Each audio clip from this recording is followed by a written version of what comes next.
ili tukae tujadili. Mwache mtoto wa kike awe na afya njema, ili ukimuoa mfurahi wote. Roho mbaya furahi peke yako. Tuna mifano mingi. Baba anapata mtoto mwenye ulemavu, anakimbia, anakwenda anapata mwanamke mwingine, anaenda anazaa tena, anapata mlemavu kule alikokwenda. Kwa hiyo sio kukimbia tatizo pale, ni elimu. Mtu anayemnyanyapaa mwenye ulemavu ni yeye ana ulemavu wa akili ya rohoni ya kushindwa kung'amua. Huyo anayemwita mwenye ulemavu kabeba nini? Ni watu kama nyie, kama watu wengine. Watu wenye ulemavu ili waweze kuendelea na kustawi, nao wanahitaji kutazamwa kwa jicho la usawa kati yake na makundi mengine yote ya maendeleo. Lakini ndani ya watu hawa wenye ulemavu kuna wa kike na wa kiume. Mazingira yawekwe vizuri ili kila mmoja aweze kufikia mahitaji yake kwa ajili ya kuendelea pasipo changamoto yoyote. Changing mindsets, breaking barriers, kwamba tubadilishe fikra zetu tuweze kuondosha vikwazo vyote vinavyowakabili makundi ya wenye ulemavu katika kustawi na kuendelea pasipo ubaguzi wa kijinsia. Kwenye eneo hili kwamba tumejipanga vizuri chini ya uongozi wa Rais wa Jamhuri ya Muungano wa Tanzania Dr. Samia Suluhu Hassan katika serikali yake ya awamu ya 6 kipindi cha pili.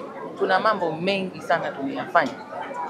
Tumezindua kwanza mpango kazi wa taifa wa kupambana kutokomeza ukatili wa kijinsia na kwa watoto unaojulikana maarufu kama Mtakuwa kipindi cha pili, wenyewe maeneo mbalimbali ambayo ndani yake tunaangalia masuala ya uwezeshaji wa uchumi kwenye kaya, masuala ya sheria zetu zinafanyaje kazi, masuala ya mila na tamaduni zetu, masuala ya kwenye maeneo ya elimu, watoto wetu wanaendaje wakae salama kule vizuri bila changamoto yoyote, masuala ya kwenye maeneo ya umma, wenye ulemavu wanafanya biashara huko za kujiendeleza, masoko yetu yamejengwaje, mashule yetu na taasisi zingine zote.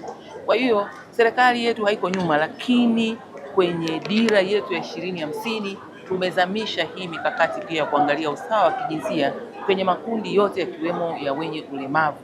Hivyo basi tuna sera yetu ya jinsia na maendeleo ya wanawake toleo la mwaka 2023. Huko nako tumeangazia eneo hili kwa sababu ili wanawake waweze kuendelea pamoja na wanaume pia ndani yake lazima washiriki, wasiwaachie wanawake tu, lakini ushiriki wao pia uangazie masuala ya usawa wa kijinsia wa makundi yote. Kwenye swala la ukeketaji ambapo pia ni eneo lililoko ndani ya mikakati hii ya kupambana kutokomeza ukatili wa kijinsia hususani kwa watoto wa kike na wanawake, nimetumia fursa kuwaeleza kwamba tumezindua mkakati wa miaka 5 na tumeuzindua Februari mwaka huu na tuliuzindulia hapa Arusha Monduli, na kwamba tumeangalia na kujielekeza kwenye kuhakikisha wanaume wanashiriki mapambano haya ya kutokomeza ukatili wa kijinsia na ukatili kwa watoto, kwa sababu mila na tamaduni tulizorisi huko nyuma ambazo ni hasi tunazipiga vita sasa hivi zilikuwa zinamtayarisha mtoto wa kike kwenda kuolewa mapema sana, na ukeketaji ilikuwa ni ishara ya kwamba ameshakamilika, amewekwa alama, na huu ndio unakuwa ni mwitikio wa wanaume akitaka kuoa kwenye maeneo hayo wanakoendeleza mila hiyo, kwamba huyu sasa yuko tayari kwenda kuolewa. Sasa kwenda kung'oa hizi fikra kwenye jamii, hatuhitaji kuelekeza ajenda hii kwa wanawake tu ambao wameshaamini kwamba ili mtoto wa kike aolewe akeketwe, pia kwa wanaume ambao wameamini kwamba ili uoe mwanamke lazima awe amekeketwa. Hatuwezi kuwaacha wanaume nyuma tukaimba peke yetu wimbo huu, na nikatumia fursa hiyo kusema kwamba kwenye maeneo ya huku Arusha tumeona vikundi vya vijana wanaume wameanza sasa kutafakari kuondoa soko la watoto wa kike waliokeketwa kwa kukataa kuwaoa, ili wale wanaopandikiza hiyo mila kwamba huyu hapa ni bidhaa ya kuoa waanze kuona sasa haina tija tena. watafute alama zingine zenye tija zaidi zitakazoweza kumfanya mtoto akubalike kuolewa. Mfano elimu liwe ni taji ambalo mtoto wa kike akilibeba kwenye dunia ya leo, basi kila mwanamume ataona kwamba amuoe. Ujasiriamali wa kujiendeleza na kustawi iwe ni taji ambalo mtoto akivishwa, basi linaweza kupeleka ujumbe kwamba huyu anaweza akawa mke mwema, akatunza familia, akanitunza na mimi baba, tukaongea lugha moja kwa maendeleo na ustawi wa jamii. Lakini kumkeketa mtu umsababishie matatizo ya kiafya, umsababishie msongo wa mawazo, umnyime raha yake ya kushiriki tendo la ndoa, wanaume lazima waelewe ni ukatili. Sasa amekatiliwa kwa mamake huko alikotoka na babake, na wewe aje huku uendelee kumkatili. Hapa lazima wanaume tukae mezani tujadili, wewe utakuwa mwanamke wa aina gani usiyepaza sauti katika haya, yani unayafurahia.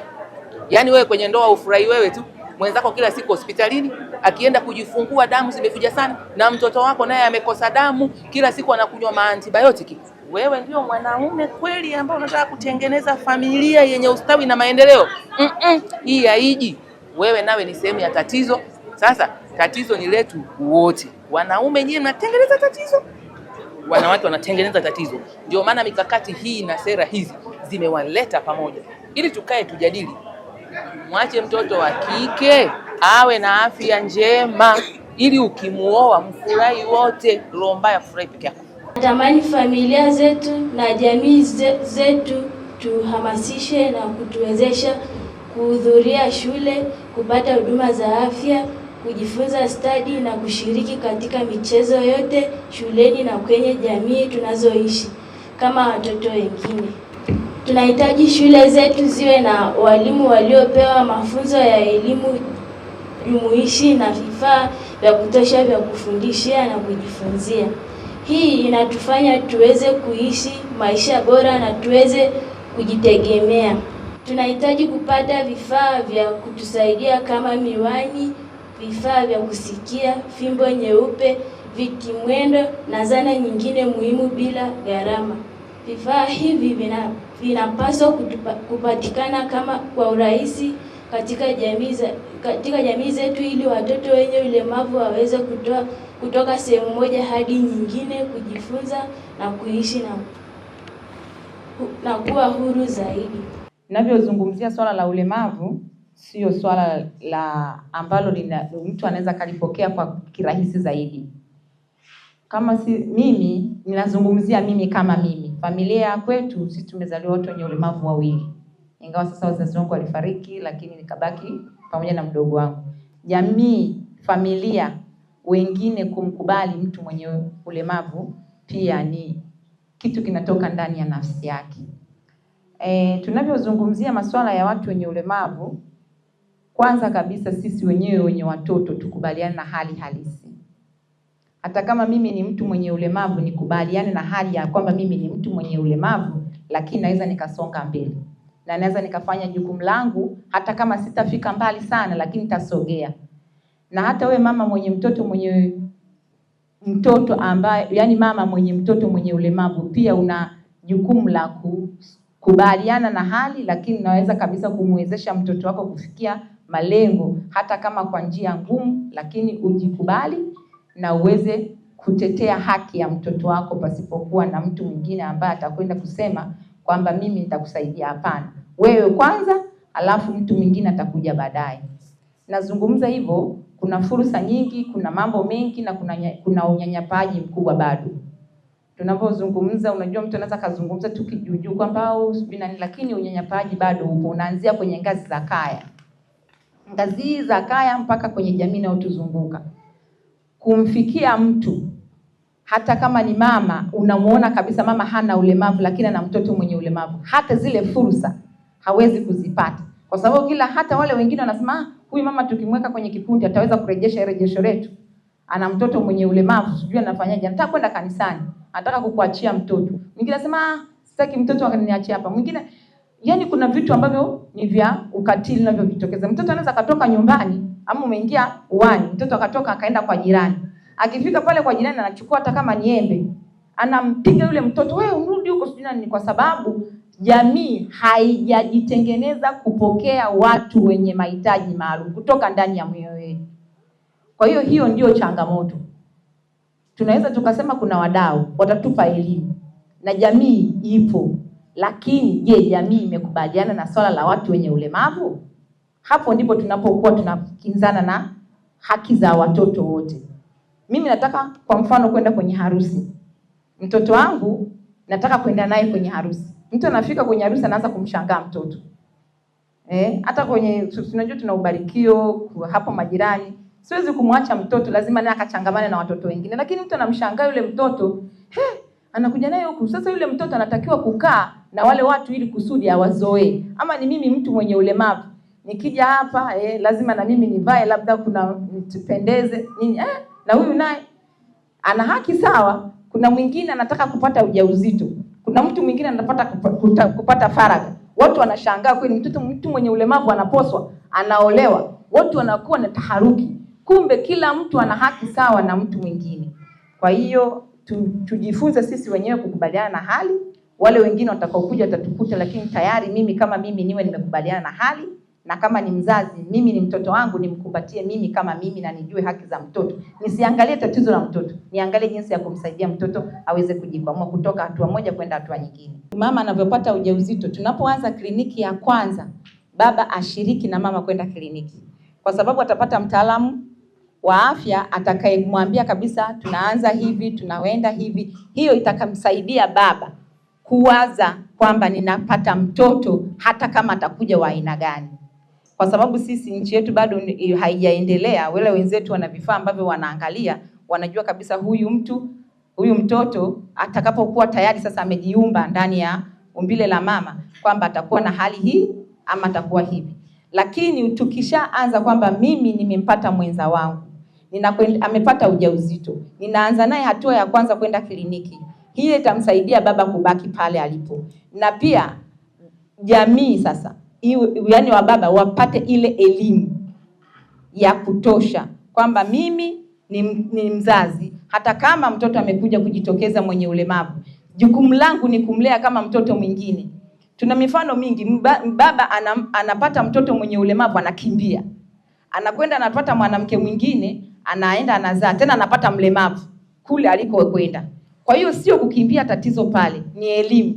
Na pia na kitu kingine, jamii ndio inayosababisha hata wale wa baba kukua nyuma, kwa sababu hawakujitengeneza kama walezi. Walijitengeneza kama tunaweza tukasema lugha ngumu kidogo. Yeye anatengeneza mtoto anaondoka, lakini mlezi ni mama. Hawakuwa wamejiandaa kama wao ndio walezi. Na swala la wababa pia wawezeshwe kiuchumi. Sasa hivi tunazungumzia kina mama tu, mikopo, uwezeshaji, ujasiriamali, elimu. Unasiona tu jukwaa la kina mama, lakini hasijaona jukwaa la kina baba. Tukianzisha dawati kuanzia kwenye ngazi za vijiji, hata kama sio la siku zote, kuna dawati ambalo litatengenezwa kama la wiki moja ama wiki inayopata. Wababa wanakuwepo, watakuwa na mtu kutoka mashirika mbalimbali ama watakaoshirikiana na serikali kama serikali za mitaa. Anaenda anatoa kitu kilichoko ndani kwamba mimi nina mtoto mwenye ulemavu lakini na mahitaji 1, 2, 3. Na yule mzazi, yule baba atapata wale watu wa kumsaidia kupata mikopo, kupelekwa kwenye watu wale wa kuwezesha ili uchumi. Kinachomkimbiza mtu wakati mwingine ni uchumi. Mtoto ana mahitaji mengi, anahitaji chakula, anahitaji hiki, na baba anataka faragha. Sasa faragha, anakutana na mtoto analia. Anaona hapa nimeshapata changamoto ya afya akili, anaondoka. Lakini yule baba akiwa na uchumi mzuri, hata yule mama ataweka msichana wa kazi, ataweka mtu wa kumsaidia, hata ile faragha inakuwa rahisi zaidi yeye na baba kukaa na kuzungumza, kwa sababu saa zote mama anakuwa amepata changamoto ya afya akili kwa sababu mtoto analia, mtoto amejisaidia. Anaona sasa hapa niende kwa mwingine nitafute mazingira rafiki, kumbe sio kutatua tatizo. Ni kuwawezesha akina baba, na kina baba wengi hawawezi kufunguka kwa sababu hawana mahala pa kusemea. Na hiki kitu kinachozungumzwa kwamba wababa wanakimbia, ni kweli anakimbia, lakini tulimweza kumuuliza kwa nini amekimbia? Ni nani aliyeweza kumsaidia, kumweka karibu? Kumuuliza ilivyotokea hivi, ilikuwaje? Hana mtu wa kumueleza, na jamii inamuona sasa huyu mwanamke ni laana, ondoka. kwa sababu ya mapokeo yako nakuwa ni mengi. Tutengeneze dawati kuanzia chini la kuweza kuwasaidia wale wababa, kwa sababu tuna mabalozi, tuna wenyeviti wa mitaa watakao tusaidia kuwavuta hawa kina baba, kuwasogeza karibu, waweze kusema changamoto zao na wao wapate sehemu ya kupata uchumi. Pale baba anapokuwepo katika malezi, mama anapata kupata ahueni, na ile jamii, baba na mama watakapokuwa wameungana, ile jamii inakosa nguvu ya unyanyapaji. Kwa hiyo unyanyapaji unakuwa ni mdogo sana pale familia inapokuwa imeungana. Na pale baba anapokuwa amekimbia, mama kwanza anapata changamoto ya afya akili. Halafu pia na ule mtoto makuzi yake, hata kama utapata mazoezi, hata utapata elimu ya ujasiriamali, inakuwa ni kidogo sana kuipokea, kwa sababu unakuwa wewe ni peke yako. Na hata inavyojitokeza mtoto, kwa sababu changamoto za watu wenye ulemavu, tunapata afya, yani mazingira ya kuumwa kila wakati. Yule mama anapokwenda hospitalini, anapokwenda kwa ajili ya kitu fulani, hawezi kupata yale maelekezo kwa utaratibu, kwa sababu tayari anaangalia, sina chakula nyumbani, sina kitu fulani, na ninaenda hospitalini, na nakutana sasa pale, hata anavyosemeshwa na yule mtoa huduma, hapati kile kitu cha kumsaidia yule mtoto. Mimi ninachozungumza hapa, kitu kikubwa kitakachotusaidia ni jamii kutoa habari ya unyanyapaa. Tutakapotoa habari ya unyanyapaa, hata kama tuna uchumi wa chini, hata kama tuna uchumi wa juu, itatusaidia sisi sote kuonekana tuko sawa. Haya yote yanaleta changamoto kwa sababu ya unyanyapaji. Mimi sasa hivi hapa naweza nikawa hata ni waziri. Kwa mfano nikawa waziri. Lakini kama jamii yenyewe haijakubaliana na mimi, anasema hivi, sasa hivi amekuwa waziri anafanya nini? Ni mlemavu, kumbe sijaambiwa mimi kwenda kuruka sarakasi kwa sababu akili yangu iko vizuri, nafanya kazi hata kama mimi nina ulemavu. Umenielewa? Sasa watu wengine hawapi hata ajira. Huyu ni mtu mwenye ulemavu, unaweza kumweka mtu mwenye ulemavu, mwenye Down syndrome, mwenye autism, akapanga mafaili, akaenda akauza supermarket, akaenda akafanya jambo, ukamwachia nyumbani akafuga kuku, ukamwachia akaja jirani pale, jamii ile sasa imeondoa unyanyapaa. Pale kuna mboga analima yule mtoto mwenye ulemavu, badala sisi ya kwenda sokoni tunakuja kumnunulia yule mtoto, anapata nguo, anapata viatu, anapata bima ya afya. Lakini usiende pale, wanaenda mtu anatembea kilomita 3 kwenda kutafuta mboga, wakati kuna mboga mtoto mwenye ulemavu amelima pale, anafuga pale mtu ng'ombe. Usinunue maziwa pale. Ni ile fikra potofu. Yule mama nilifanya mtu anatoka hapa anaenda ananunua maziwa kule. Ni watu kama nyie, kama watu wengine. Hata kanisani watu wanakushangaa pale unapochangia. Kuna siku mwaka jana, kuna mchango kidogo umetokea. Nikamwambia mama, na mimi nachangia kwenye misa mtu kupeleka jina nani, mtu anakuulizia jina ine nani, nani, kumbe sisi wanatona sisi hatuwezi, kumbe tunaweza. Unapokuwa njiani au kwenye daladala, watu wanakushangaa, huyo mtu naye anavuka daladala, huyo mtu naye anavuka njia, huyo mtu anafanya mtambuzo za jamii. Kwa hiyo wanatushangaza kama sisi ni kitu cha ajabu, vitu ambazo ile jamii, wale wazee wakubwa waelimishwe kaya zote, kuanzia kutoka juu mpaka rika hadi ile mtoto ili afanyaje ataamka. Hospitalini, watu wengi wanaenda hospitalini, pale kliniki, pale mapokezi, itolewe jamii ili mtu akiwa akipata mtoto mwenye changamoto ili aelewe kwa haraka. Hapa nimejifunza moja mbili kama ni kama hesabu vile, maana ukikuta hesabu unasema nikuzidisha hapa. Watoto hawa wenye ulemavu wakiwakilisha wengine ambao hawakuweza kufika hapa, nimepokea sauti yao, tenda kukaa na waziri anayeshughulikia masuala ya wenye ulemavu, tuangalie jinsi gani tunafanyia kazi sauti yao walioifikisha pale. Kuhusu masuala ya vifaa mbalimbali vya msaada kwao, ni eneo ambalo tunalifanyia kazi, tutajipanga tu tuendelee kuliimarisha ili wasipate kwa changamoto.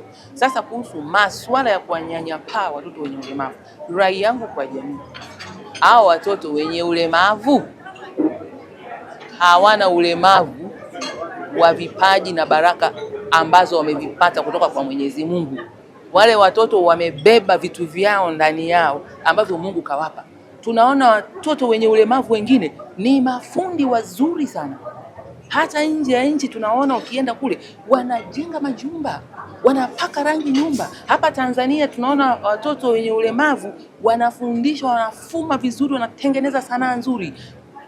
Ni hivi, naweza nikasema kwa uzoefu wangu mimi, mtu anayemnyanyapaa mwenye ulemavu ni yeye ana ulemavu wa akili ya rohoni ya kushindwa kung'amua.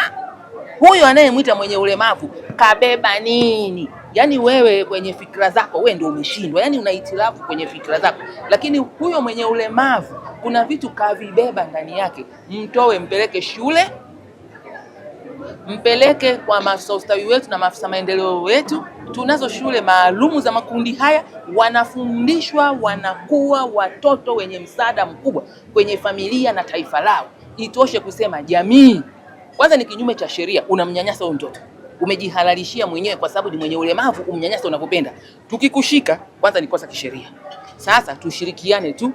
Mungu amekupa huyo, kuna kitu amekiweka ndani huyo mtoto, wewe hujakigundua. Mtoe, mlete serikalini, tutampeleka kwenye shule zetu, tutamuendeleza, alafu wewe utakuja kunufaika na yale maendeleo ambayo ameyapata. Ile ndoto ambayo Mwenyezi Mungu amepandikiza kwake itakapoanza kujipambanua, na sisi tutapita sasa kwenye sehemu mbalimbali za mashule na sehemu mbalimbali za maisha, kuangalia mnyororo mzima wa wale walioitwa walemavu wakanyanyapaliwa. Baada ya kusomeshwa, leo wanazungumza nini? Leo wanafanya nini? Wanajikimuje kiuchumi? Kila kitu kinawezekana. Dunia hii Mwenyezi Mungu alichokileta usikinyanyapae.